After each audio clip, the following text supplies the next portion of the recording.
Exercice 16. Pim Pim souhaite connaître la longueur d'un lac qu'il s'apprête à traverser à la nage. Le lac est ici. Il sait qu'il est situé à 18 mètres du lac. Pim Pim est là. Il sait aussi qu'au début du lac, il y a une maison qui mesure 3 mètres de haut et que derrière le lac, il y a une falaise qui mesure 400 mètres de haut. La maison et la falaise sont parfaitement alignés, le haut de la maison et le haut de la falaise. Quelle distance devra-t-il nager pour atteindre la falaise?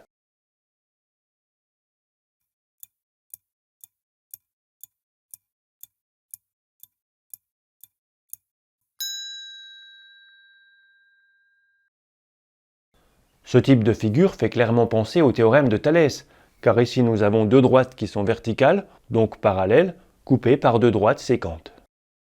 On va nommer les points A, B, C, D, E et écrire le théorème de Thalès.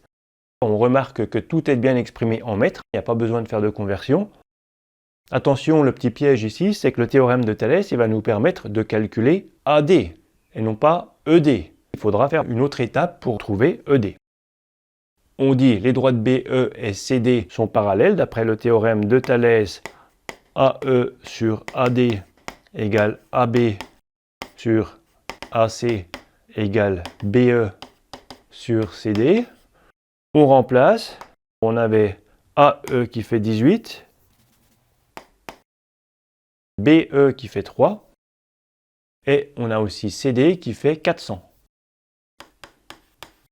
On raye le rapport inutile, on écrit AD égale, et on fait un produit en croix. On calcule 18 fois 400 divisé par 3. 18 fois 400 divisé par 3, ça fait 6 fois 400, 2400. Donc AD mesure 2400 mètres.